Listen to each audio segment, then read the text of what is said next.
bitahiyyatin fahayyu bi ahsana minha aw rudduha. Ini kalau di Al-Qur'an itu isinya adalah di samping ajaran-ajaran tentang tauhid, tentang akidah, ya, tentang keimanan kepada Allah, keimanan kepada malaikat, kepada Rasul, kepada kiamat, ya, kepada takdir, dan seterusnya. Juga mengajarkan tentang khuluqiyah. Khuluqiyah itu akhlak, baik akhlak kepada Allah maupun akhlak kepada sesama manusia. Nah, ini satu di antara di ayat 86 ini bicara tentang akhlak kita kepada sesama manusia. Akhlak kepada sesama manusia yang memang mestinya diajarkan oleh siapapun, ya. Bahkan sebelum Islam datang pun sebenarnya antara sesama manusia juga sudah memiliki koridor norma akhlak.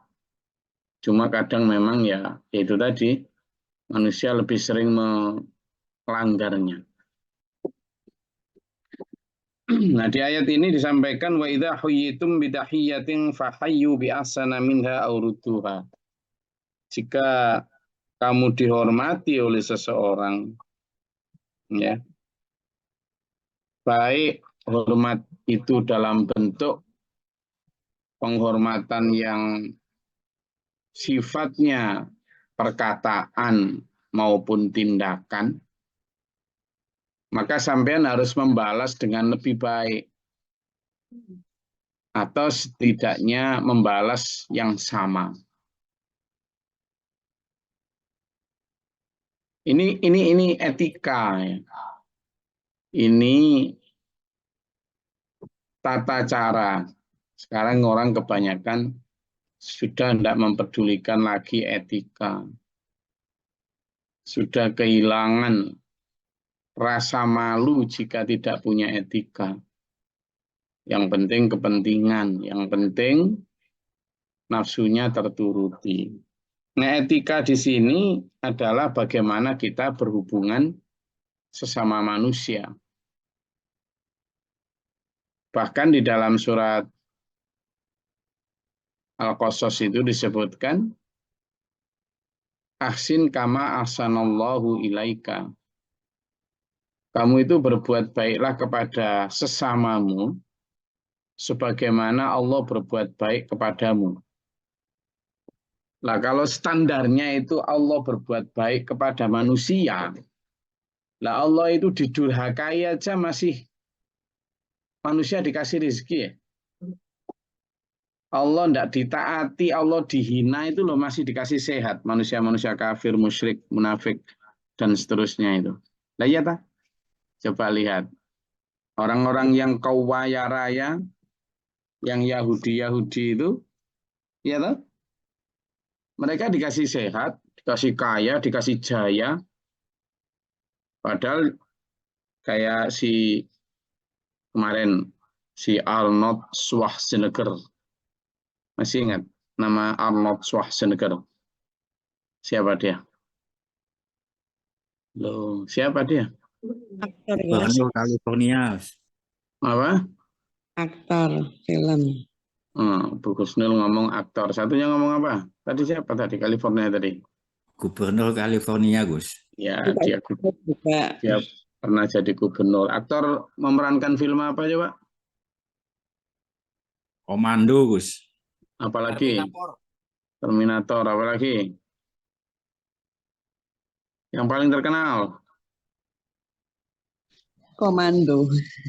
Nah, itu film lawas itu. Ketoron wis tuwa ini ya, memang jauh komando ini. Yang paling baru itu Expendable. Dia mengatakan apa coba? Dia mengatakan surga dan neraka itu tidak ada. Tidak ada. Itu hanya bualan orang semata. Artinya dia berarti juga nggak percaya Tuhan. Ya kan? Dia nggak percaya Tuhan. Kalaupun percaya Tuhan, ya nggak percaya itu. Tapi coba, dikasih terkenal sama Allah. Hartanya melimpah. Dia juga sukses dalam bidang karir, baik politik maupun hiburan. Dia juga sehat, dong. Dia itu Mister Olympia. Mister Olympia itu apa? Sama tahu yang lomba binaraga itu. Itu loh, yang ototnya kau gede-gede. Itu loh, yang kayak siapa sama di sini. Itu Mister paling kayak Mas Mujianto, Banjarmasin gitulah. Enggak sih dia kurusnya. Ini ototnya kau gede-gede itu. Menang seluruh dunia. Orang paling kuat lah seluruh dunia. Loh, berarti kan dikasih Allah tuh. Iya kan, dikasih Allah sehat. Dikasih Allah sehat, dikasih Allah kaya, dikasih Allah terkenal, dikasih Allah sukses. Padahal tidak percaya terhadap Allah atau tidak percaya terhadap akhirat. Gitu lah. Ya tidak pernah sholat. Nah kalau standar sebaik itu, Allah masih begitu Ar-Rahman ya. Allah kan maha pengasih. Kalau di dunia, Ar-Rahim pengasih, sayang di akhirat. Sesayang itu Allah sama hambanya. Bahkan Abu Jahal, Abu Lahab pun dikasih harta. Iya dong? Dikasih. Fir'aun itu dikasih sehat terus, nggak pernah sakit. Padahal sudah sekafir itu, kafirnya itu sudah benar-benar kafah. Itu musyriknya itu sudah hakul yakin itu. Fir'aun itu. Tapi tetap dikasih Allah sehat. Nah standar kita dalam surat Al-Qasas, itu standarnya adalah tadi itu, ahsin kama ahsanallahu ilaika. Kamu itu berbuat baiklah sebagaimana Allah berbuat baik kepadamu. Coba dibuka tuh. Dalam surat Al-Qasas ayat 77. Ayo tadi yang belum baca silakan. Surat Al-Qasas ayat 77. Monggo. Siapa yang sudah ketemu? Al-Qasas ayat 77.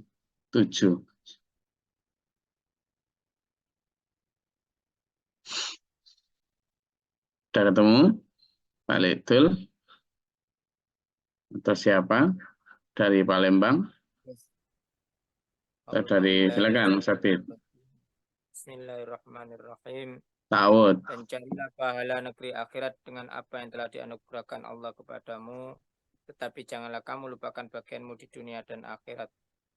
Di dunia dan berbuat baiklah kepada orang lain sebagaimana Allah telah berbuat baik kepadamu. Dan janganlah kamu berbuat kerusakan di bumi. Sungguh Allah tidak menyukai orang-orang yang berbuat kerusakan.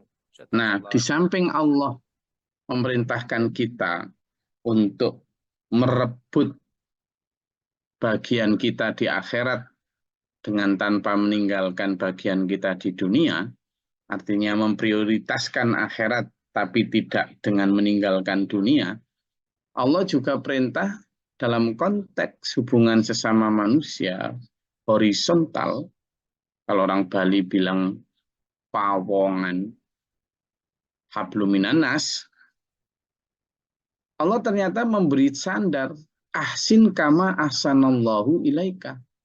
Berbuat baiklah kamu kepada orang kepada sebagaimana Allah berbuat baik kepada kamu. Nah itu tadi, Allah berbuat baik kepada kita itu luar biasa. Kita melanggar entah sudah ratusan kali kita berdosa itu.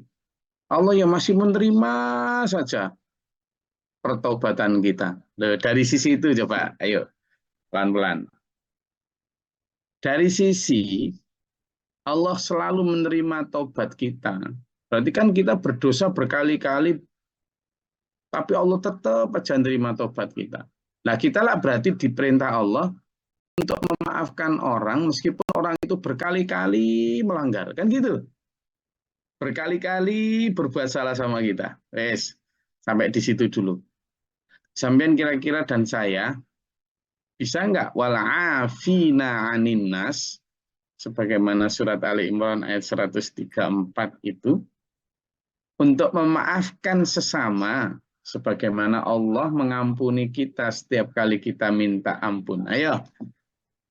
Siapa yang sudah begitu? Coba angkat tangan. Coba. Siapa yang sudah begitu? Ini baru. Ayo. Saya belum, saya masih belajar ini. Gua pikir-pikir Gus. Bu Rahma masih wah pikir-pikir. Nah, jujur itu bagus memang kok Bu Rahma. Ada lagi ya, ya. Apa persoalannya tidak bisa memaafkan orang? Kalau ini tadi kan tentang ayat 86 ini, kalau kamu dihormati seseorang, maka hormatilah lebih atau sepadan dengan itu. Kalau persoalannya adalah hormatilah orang yang menghormatimu dengan penghormatan yang lebih, maka ada hadis juga tuh. Asin mansa'a ilaika. Kamu itu berbuat baiklah kepada orang yang berbuat buruk padamu. Wah, bisa enggak ini? Jadi orang yang berbuat buruk sama kita, itu kita diperintah Allah untuk berbuat baik sama dia. Waduh. Kira-kira gimana itu? Orang yang berbuat buruk sama kita itu sama Nabi itu diperintah berbuat baik. Lalu Nabi memberi contoh. Ketika tiap hari ke Ka'bah, Masjidil Haram untuk sholat, beliau itu melewati rumahnya orang apa? Musyrik. Nah, tiap hari itu diludahin.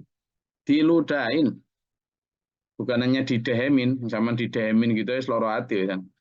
Ini diludahin. Nah, diludahin, ya enggak balas Rasulullah juga. Tiap suatu hari enggak masuk, enggak ngeludahin. Nah, Rasulullah nyari, sopo kok kemana dia kok enggak ngeludahin?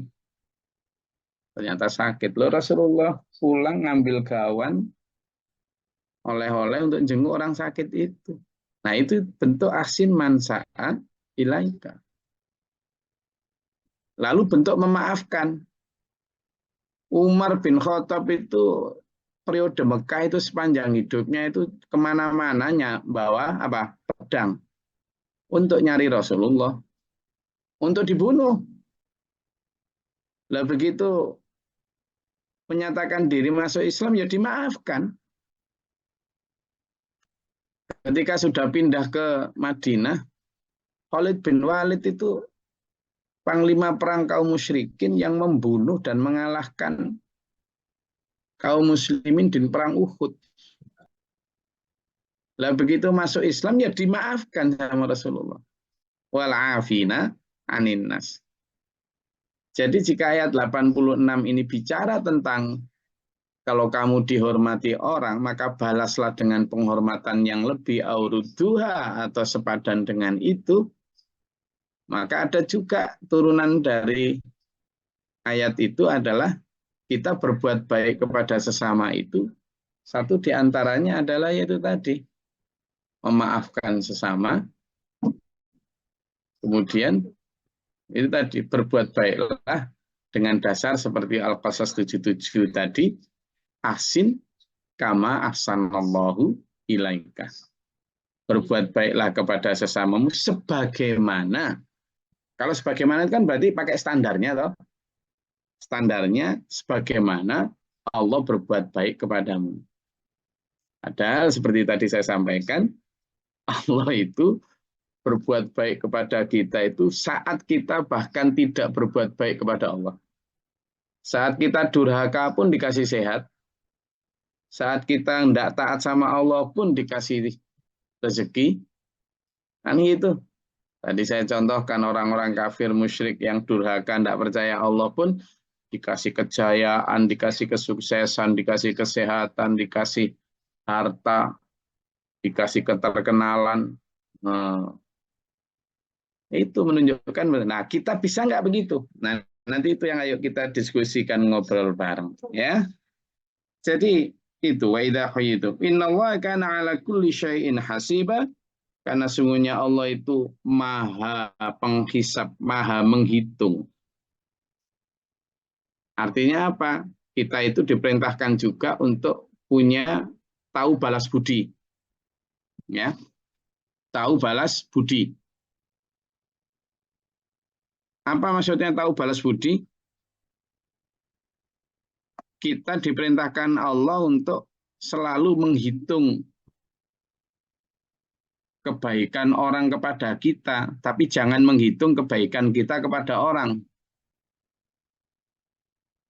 Saya ulangi, kita harus pandai-pandai menghitung kebaikan orang pada kita, tapi kita harus melupakan kebaikan kita kepada orang lain.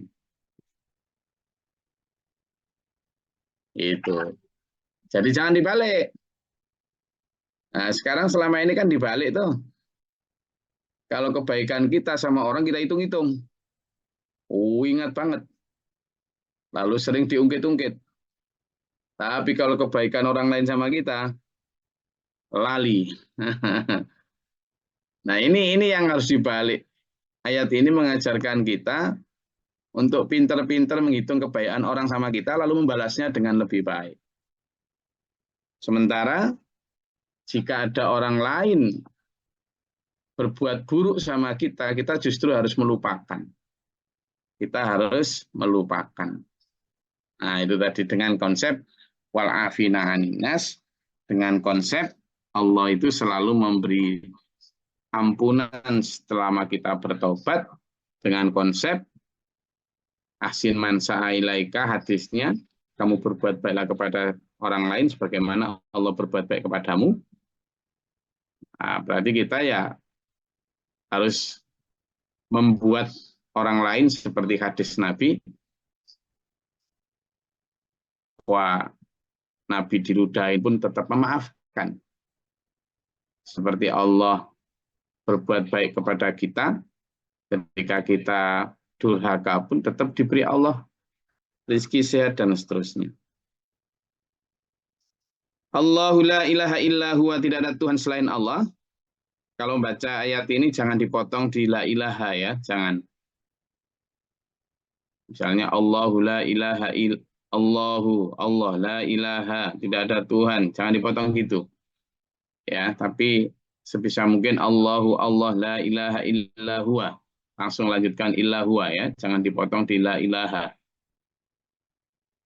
Tadi masih banyak yang baca la ilaha, tapi langsung la ilaha illa huwa.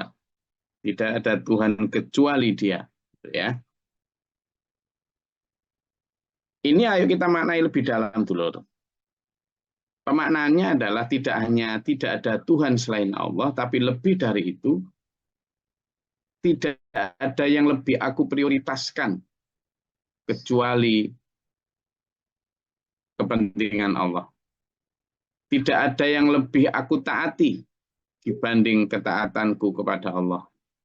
Tidak ada yang lebih aku cintai daripada cinta kepada Allah.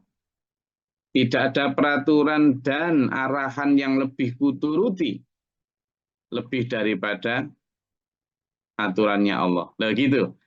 Jadi menuhankan Allah itu gampangnya adalah memprioritaskan Allah di atas segalanya. Itu namanya menuhankan Allah. Itu namanya la ilaha illallah. Kalau sekedar hanya Tuhanku Allah, tidak ada Tuhan selain Allah, tapi perilakunya jauh dari arahan tadi, wah nggak bisa. Nggak bisa, ya. Nggak bisa. Karena itu menjadi satu bentuk kemunafikan, di bibir ngomong menuhankan Allah, tetapi dalam prakteknya tidak menuhankan Allah. Ya. La yajma'annakum ila yaumil qiyamati la raiba fih. Dan sungguh Allah benar-benar akan mengumpulkan kalian di hari kiamat, benar-benar kiamat yang tidak ada keraguan. Nah, ini masih ragu nggak kita sama kiamat sih sebenarnya? Nah, nanti sama jawab di tanya jawab ya. Kita itu sebenarnya yakin nggak sih tentang kiamat itu? Ragu, ada ragu. Kalaupun ragu itu karena apa sih? Kenapa ragu gitu? Nanti kita ngobrol ya. Kenapa ragu gitu? Kalau sampean yakin, buktinya apa bahwa sampean yakin? Kalau ragu itu karena apa ragu? Kenapa? Ayat 87 ini diakhiri dengan kalimat gini. Waman asdaqu minallahi haditsa, dan siapa yang menurutmu lebih benar perkataannya daripada Allah? Siapa? Mau kamu bandingkan kepada siapa? Janji yang lebih ditepati daripada Allah siapa? Harusnya Misalnya enggak janjinya ada. Allah. Lah iya, Harusnya misalnya tidak janjinya ada. Allah ya. Kullu nafsin dha'iqatul maut. Bahwa kata Allah, tidak ada seorang pun yang tidak memiliki mati. Setiap orang pasti akan menemui matian. Lah, kalau sudah dijanjikan bahwa setiap orang pasti menemui kematian, janji Allah itu ditepati nggak? Ditepati. Nggak ada orang yang nggak mati. Orang sudah secanggih apapun ilmu kedokteran, yo mati gitu. Sehebat apapun, seampuh apapun obat, ya tetap membuat orang sakit. Nggak ada orang. Benar-benar fana. Janji itu aja sudah ditepati Allah. Dan orang tidak bisa menghindar dari janji itu. Berarti kan la yukhliful mi'ad. Allah tidak mungkin mengingkari janji. Nah, kalau Allah sudah berfirman begitu, lalu juga berfirman bahwa kiamat itu ada, juga berfirman bahwa kalian akan dikumpulkan di hari kiamat, lalu kalian masih mau menerima atau mengikuti kata-kata siapa yang lebih benar daripada kata-kata Allah dan janji Allah? Gitu pertanyaannya. Janjinya siapa? Janjinya manusia itu mana yang ditepati? Nah, itu yang jadi pertanyaan. Maka silakan mulai dari yang tadi tentang bagaimana standar kita berbaik kepada sesama dengan standar Allah tadi. Lalu yang kedua tentang kenapa kita masih ragu. Ragukah kita tentang kiamat? Kalaupun ragu, kenapa ragu? Kalau tidak ragu, apa buktinya bahwa sampai tidak ragu? Silakan.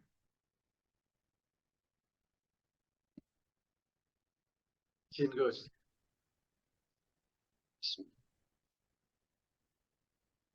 Ayat ini ayat yang ke 86 itu mengingatkan saya mengenai ajaran Bapak Guru mengenai kasih sesama. Dalam konteks ingat Allah, ingat mati kasih sesama itu, kelihatannya kasih sesama itu kan mudah, tapi ternyata kasih sesama lebih sulit dari, atau ya semuanya sulit kalau merujuk dalam ayat ini. Mungkin itu dalam pemahaman saya mengenai ayat 86, atau yang lebih detailnya mohon diberi pencerahan. Mohon maaf jika dalam penyampaian ini kurang berkenan. Terima kasih Gus. Sebenarnya kasih sesama itu ya sudah banyak. Ya. Dalam hadis juga banyak. Misalnya la yu'minu ahadukum hatta yuhibba li akhi ma yuhibbu li nafsih.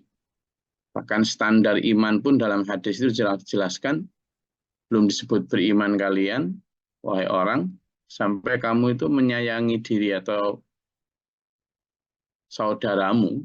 Saudara itu ya maksudnya sesama manusia. Sebagaimana kamu menyayangi atau mencintai dirimu. Nah, artinya standar kita itu, kalau misalnya taruhlah besok lebaran ini ya. Lebaran, halo lebaran.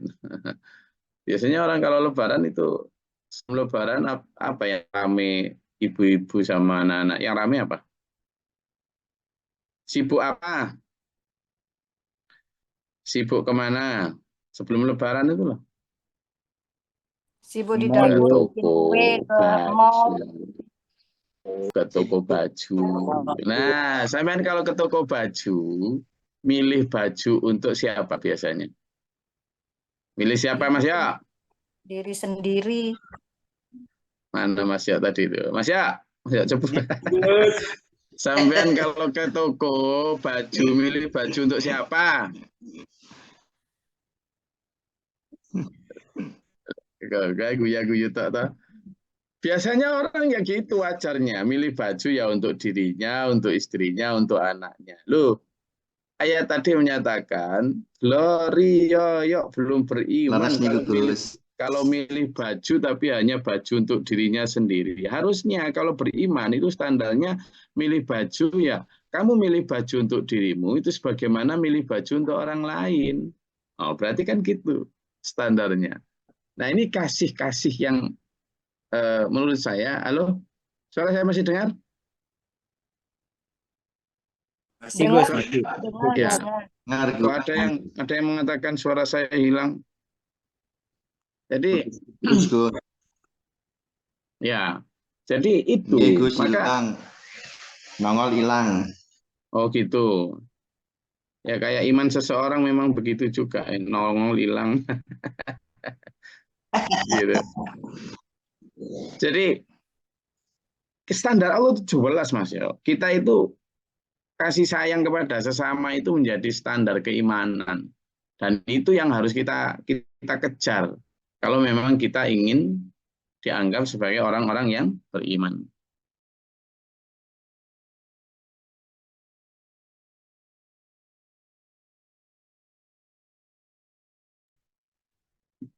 Jadi itu menjadi standar kita. Maka standar saya dan sampean itu juga harus sama. Standarnya adalah bagaimana agar keimanan kita itu memiliki standar keimanan kasih sesama itu. Makanya Pak Guru Muhtar ketika ngajarin kita tentang 3 proyek besar yang pertama itu kan ketika mengajarkan mengenal Allah secara mendekat dan dasar itu ukuran kita mengenal Allah itu kan ketika kita seperti ikan dalam air maka ikan itu digenangi air. Tapi kalau kita ini digenangi Allah, maka kalau kita dekat sama Allah kita akan tertular dalam tanda kutip sifat-sifatnya Allah yang Ar-Rahman Ar-Rahim. Jadi standar hubungan kita vertikal kepada Allah itu dibuktikan dengan hubungan horizontal kita kepada sesama. Kalau habluminallah kita itu baik, bukti bahwa sudah baik itu adalah ketika habluminannas kita baik. Ya bisa kita yang penting sholat, atau sebaliknya yang penting kita kepada sesama baik, nggak sholat, nggak apa-apa, nggak boleh gitu. Jadi kan ini sudah lagi ngetren ini. Yang penting kita nggak ganggu tetangga, yang penting kita baik sama sesama. Nggak tutup aurat, nggak apa-apa, nggak sholat, nggak apa-apa, itu keliru. Sebaliknya, orang yang hanya mementingkan sing penting pinter ngaji, sing penting ngapal Quran, tapi kepada sesama ya pelit, nah ya nggak benar juga itu. Maka itu menjadi satu hal yang kongruen. Silakan, ada lagi? Mungkin Gus. Silakan Mas Ayu. Assalamualaikum warahmatullahi wabarakatuh. Salam. Mengenai akhlak nih Gus. Jadi di ada komunitas atau satu kelompok yang mereka mempercayai hadis bahwa dilarang membungkuk di hadapan orang lain selain Allah. Sehingga kalau jalan di depan orang ya jalan aja. Padahal kita sebagai orang timur kan sopan santun tuh udah punten itu. Terus dan di ayat Asy-Syu'ara itu kan kita juga kalau memang dilarang membungkuk kepada selain Allah kan kita dianjurkan untuk merendahkan diri di depan orang tua. Ngapunten, mohon penjelasan. Coba Mas Wahyu buka di surat Asy-Syu'ara ayat 215. Silakan.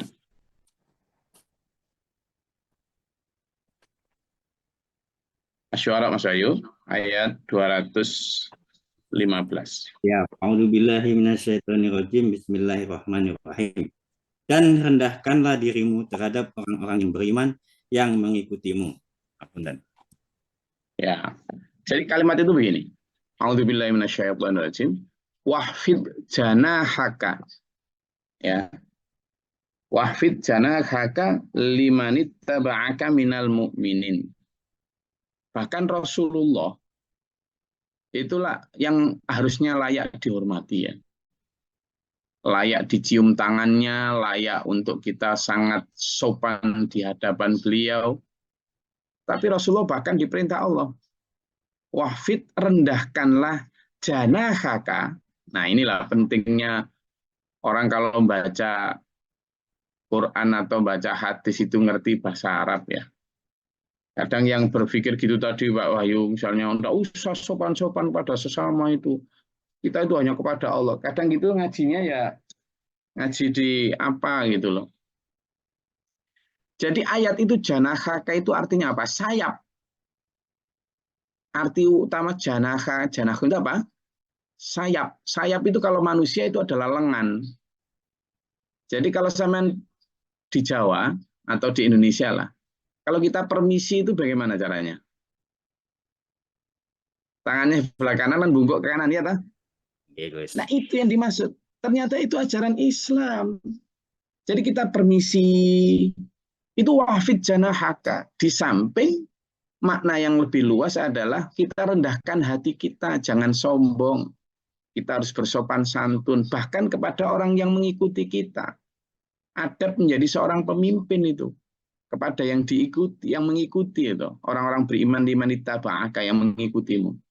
Nah kalau pemimpin saja diperintahkan untuk sopan dan tawadhu di hadapan yang dipimpin, apalagi kita terhadap orang yang memimpin kita, gitu. Belum lagi kepada orang tua, ada ayatnya lagi.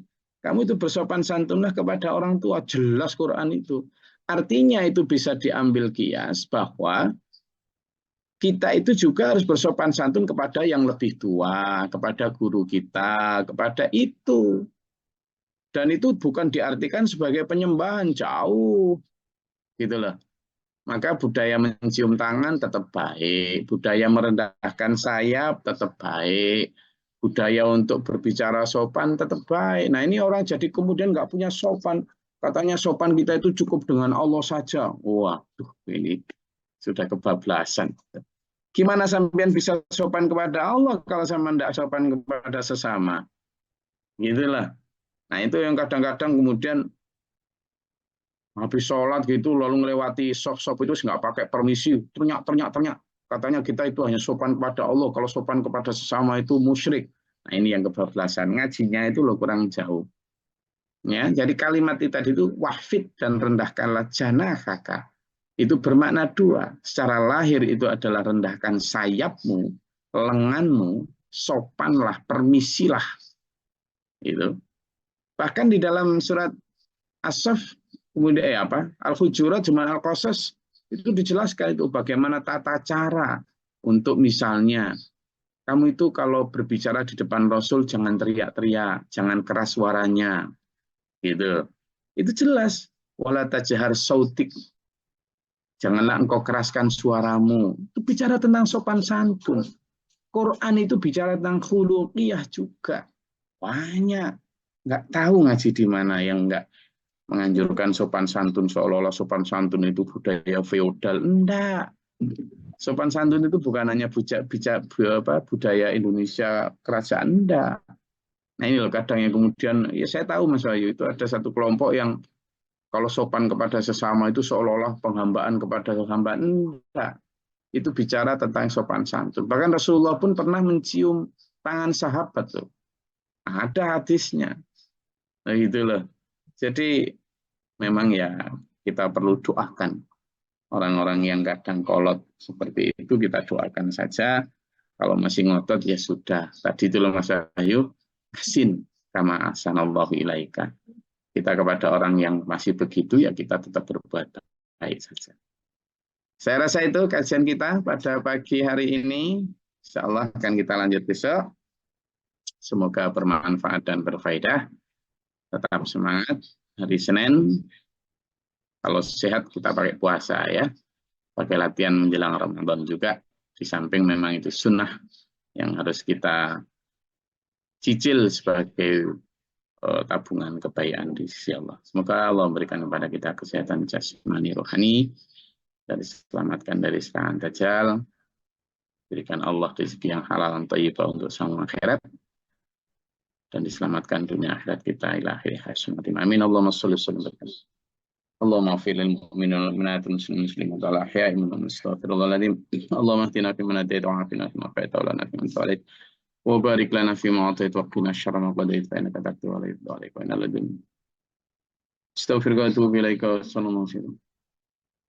Allahumma dafa'na al-bala' wal waba' wa daf'na min al-jinn wa syaitan sangku para penanajina wa lana sabila. Amin. Zalimin. Rabbana wa la taj'alna fi qawmin zalimin. Allahumma rafa'na darajatana fi ربنا من أخذتنا مع الشاهدين ربنا لا تزغ قلوبنا بعد إذ هديتنا وهب لنا من لدنك ربنا واجعلنا مسلمين لك ومن ذريتنا أمة مسلمة لك وأرنا ونسلنا طبعا اللهم افتح لنا باب السماء برحمتك اللهم أنزل علينا رحمة بيدك وسلام ترى ربنا من أخذتنا مع الشاهدين ربنا لا تزغ قلوبنا بعد إذ هديتنا وهب لنا من لدنك ربنا آتنا في الدنيا حسنة وفي الآخرة حسنة وقنا عذاب النار ربنا رب اغفر لي ولأخي وللوالدي ولذريتنا ربنا افرغ لنا الصبر والسجد وقنا ونسلم كافرين توفنا سبحان ربك رب العزة عما يصفون والسلام على المرسلين الحمد لله رب العالمين والسلام عليكم ورحمة الله وبركاته. Waalaikumsalam warahmatullahi wabarakatuh. Allahumma arhamna bil Qur'an